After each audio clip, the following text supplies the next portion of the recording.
Hello everyone, welcome back to Pharma Galaxy. तो आज का इस वीडियो में हम देखने वाले हैं फंक्शन ऑफ द इकोसिस्टम। तो फर्स्ट पार्ट में हमने देख लिया था some concept of the ecosystem and structure of the ecosystem. तो इस पार्ट में हम देखने वाले हैं 5 मार्क्स या 7 मार्क्स या 15 मार्क्स के लिए पूछे जाने वाला question function of the ecosystem. तो कभी कभी 15 मार्क के लिए दोनों भी क्वेश्चन मिला के पूछे जाते हैं, structure with function of the ecosystem in detail. तो हम देखते हैं अब function of the ecosystem. So function में आते हैं 3 टाइप्स।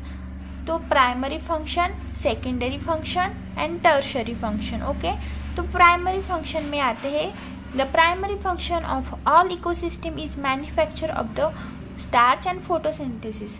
मतलब प्राइमरी फंक्शन जो कि प्लांट्स होते हैं और प्लांट्स क्या करते हैं, फोटोसिंथेसिस करते हैं फॉर मेकिंग द फूड। तो what is the photosynthesis? Okay, so photosynthesis is the process which solar energy is trapped by the chlorophyll and this energy is converted into the carbon dioxide and water and produce the food in the form of glucose. जो कि photosynthesis क्या होता है, food बनाने के लिए या leaves में जो कि क्लोरोफिल प्रेजेंट रहता है उसके लिए फोटोसिंथेसिस मोस्ट इम्पॉर्टेंट है। By using the carbon dioxide and water they produce the food in the form of glucose. Okay, तो प्राइमरी फंक्शन में आप इतना ही याद रखना कि प्लांट्स होते हैं जो कि मैन्युफैक्चरर होते हैं, प्लांट से ही स्टार्ट होता है ecosystem. Next one is the structure of the ecosystem, structure secondary functions. Okay, secondary functions में आते हैं the secondary function all ecosystem distribute the energy in the form of food of all consumers. मतलब देखो,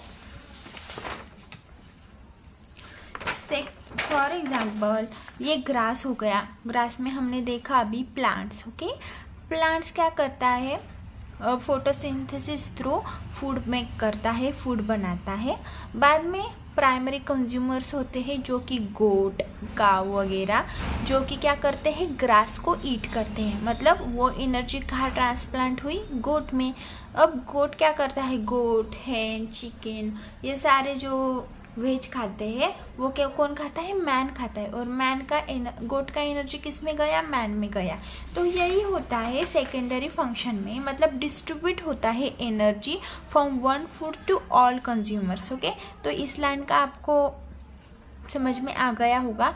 energy distribute किया जाता है one component plant से गोट में, गोट से मैन में, तो ये एक चेन हो जाती है। Next one is the tertiary function. So tertiary function में all living system die at a particular stage. मतलब जब प्लांट बनता है, प्लांट भी कभी ना कभी डाई होता है कि नहीं तो कोई ना कोई उसे खा जाता है। बाद में गोट होता है, गोट को भी कब ना कब मरना होता है। बाद में ह्यूमन बींग्स भी मरते हैं। मतलब एक पर्टिकुलर स्टेज के बाद सब लिविंग सिस्टम का क्या होता है, अंत हो जाता है। And this dead system are decompose to initiate the third function ecosystem namely cycling. मतलब थर्ड फंक्शन में, टर्शरी फंक्शन में क्या आता है, सब पर्टिकुलर स्टेज के बाद, मरने के बाद क्या होता है, डिकम्पोज होता है। अब डिकम्पोजिशन कैसे होता है ये याद रखना आप।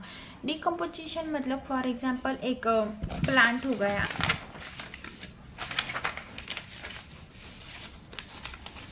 ये सपोज ये प्लांट है। ओके, तो प्लांट क्या करता है, जब डिकम्पोज होता है तो उसके क्या होते हैं, छोटे छोटे टुकड़े हो जाते हैं जो कि फंगाई, बैक्टीरिया उसके थ्रू हो जाता है। और वो जब डिकम्पोज होता है मिट्टी के साथ मिल जाता है, मिट्टी में कुछ बैक्टीरिया, फंगाई प्रेजेंट रहते हैं जो कि और उसे कुतरने लगते हैं प्लांट को, और वो मिट्टी में मिल जाता है, पूरे तरह डिग्रेडेट हो जाता है।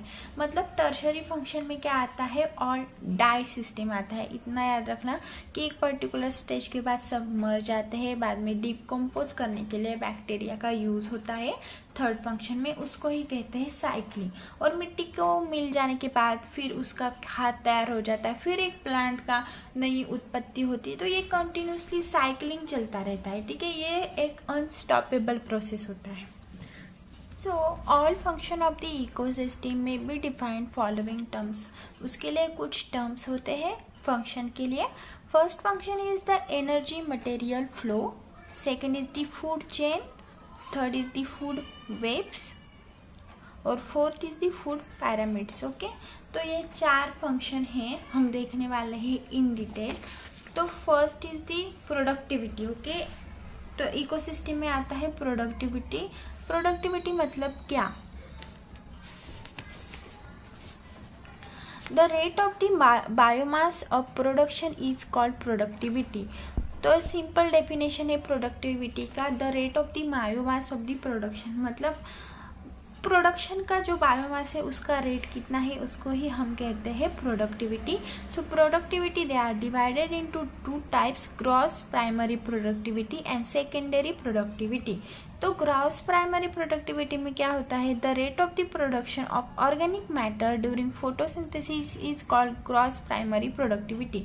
मतलब जो प्रोडक्शन का रेट है, ऑर्गेनिक मैटर उसमें प्रेजेंट रहते हैं और फोटोसिंथेसिस होता है। जब आपको पता है फोटोसिंथेसिस मतलब मैंने जैसे कि बताया था, एनर्जी क्या होता है, प्लांट एंड ऑर्गेनिज्म थ्रू क्या करते हैं, लाइट एनर्जी एब्सॉर्ब करते हैं और वो लाइट एनर्जी केमिकल एनर्जी में कन्वर्ट हो जाता है for the food making of the food plants.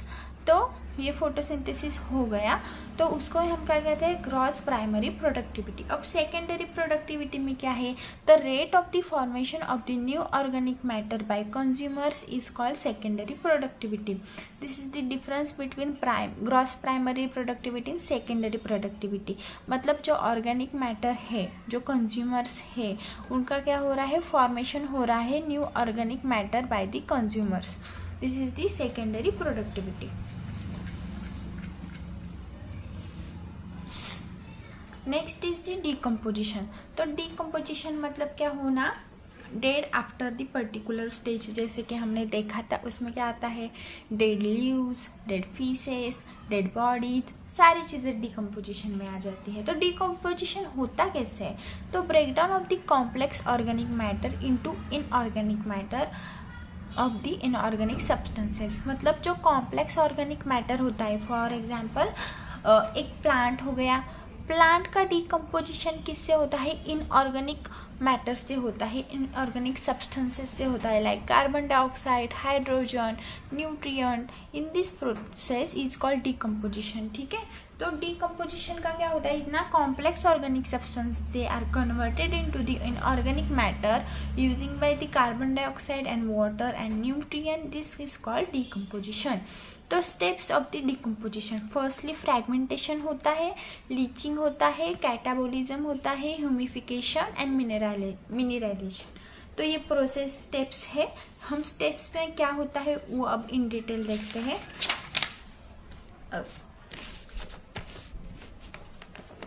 तो firstly this is the leaf. Okay, तो हम अब देखने वाले हैं लीफ का डिकम्पोजिशन कैसे होता है। लीफ में फर्स्टली फ्रैगमेंटेशन होता है, जिसमें क्या होता है, अर्थवर्म प्रेजेंट होते हैं। ठीक है, बाद में क्या होता है, लीचिंग होता है। मतलब ये जो लीफ है उसके छोटे छोटे पार्ट्स में अर्थवर्म क्या करता है, कुतर देता है, कन्वर्ट करता है छोटे छोटे टुकड़े में, कॉम्प्लेक्स सब्सटेंस का सिंपल सब्सटेंस में फॉर्मेशन होता है।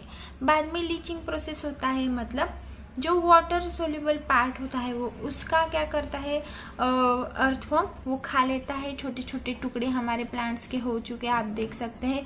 बाद में बैक्टीरिया फंगाई उस छोटे पार्ट को क्या करते हैं, अटैक कर देते हैं, और अटैक करने के बाद कैटाबोलिज्म होता है।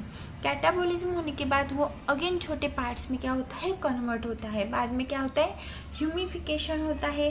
ह्यूमिफिकेशन में जो वाटर का प्रेजेंट रहता है वो पूरी तरह से ज़ीरो हो चुका होता है, वो मिट्टी में घुल जाता है। बाद में मिनरलाइजेशन होता है, मिनरलाइजेशन में गैसेस का फॉर्मुलेशन होता है मिट्टी में, तो ये अगेन वो खाद बन जाता है, मिट्टी में अच्छे से घुल जाता है। तो ये क्या हो गया, डिकम्पोजिशन हो गया। अब देखो, जब ये खाद हो जाता है तो अगेन वो न्यू जो प्लांट है उस बढ़ने के लिए क्या होता है, यूजफुल होता है। मतलब ये अनस्टॉपेबल प्रोसेस हो गया। तो पहले लीफ हो गया और हमने उसमें फ्रेगमेंटेशन हो गया, बाद में लीचिंग हो गया, वाटर सोल्यूबल सब्सटेंसेस का क्या हो गया, अटैक कर दिया बैक्टीरिया और फंगाई ने। बैक्टीरिया फंगाई ने अगेन अटैक करने के बाद छोटे छोटे पार्ट्स में उसका कन्वर्ट कर दिया, बाद में ह्यूमिफिकेशन हो गया और मिनराइजेशन हो गया। अब हम नेक्स्ट देखते हैं एनर्जी फ्लो। तो एनर्जी फ्लो में क्या होता है, firstly is the grass. Grass मतलब हमने देखा प्लांट्स होते हैं जो कि प्रोड्यूसर में आते हैं, वो प्रोड्यूस करते हैं फूड, साइकिल यहाँ से ही स्टार्ट होता है। बाद में प्राइमरी और सेकेंडरी कंज्यूमर। प्राइमरी कंज्यूमर में आते हैं गोट, काऊ, जो कि ग्रास को ईट करते हैं। और मैन क्या करता है, गोट, बकरी, हैन को क्या करता है, मैन ईट करता है। मतलब ग्रास की एनर्जी क्या हो गई, गोट में चली गई, गोट ने खा लिया इसलिए ग्रास का एनर्जी गोट में चली गई, और गोट मैन ने खा लिया इसमें गोट का एनर्जी मैन में चला गया। तो this is the energy flow of the ecosystem. Deciduous food chain, non-living organism and organic material include the bodies of the dead organism as well as the fecal material। ठीक है, तो क्या होता है, देखो सनलाइट है, प्रोड्यूसर क्या करता है, पहले हमारा जो ग्रास होता है वो सनलाइट उसने अच्छे से एब्सॉर्ब कर लिया, कार्बन डाइऑक्साइड एब्सॉर्ब कर लिया, chemical energy, light energy chemical energy में बना दी और फूड मेकिंग में लगा दी। ठीक है, तो सन ने क्या किया, प्रोड्यूसर कर दिया प्लांट में प्राइमरी कंज्यूमर जैसे कि गूट, माउस वगैरह, वो प्राइमरी कंज्यूमर है। बाद में सेकेंडरी कंज्यूमर मतलब स्नेक हो गया। मतलब फर्स्टली ग्रास किसने खाया, माउस ने, माउस को किसने खाया, स्नेक ने, और स्नेक ने किसको खाया, आउल ने। और ठीक है, तो ये एनर्जी क्या हो रही है, यहाँ पर 100% एनर्जी, तो यहाँ पर 70, बाद में 50, बाद में 40, मतलब एनर्जी डिस्ट्रीब्यूट हो रही है, एनर्जी का फ्लो हो रहा है। और बाद में ये सब कभी ना कभी मर जाएंगे, उसको ही हम क्या कहते हैं, डिकम्पोजर कहते हैं। जो कि डिकम्पोजर क्या होता है, एक पर्टिकुलर स्टेज के बाद सबका अंत हो जाता है, उसको हम करते हैं डिकम्पोजर। तो आपको ये फूड एनर्जी फ्लो चेन अच्छे से समझ में आ गया होगा।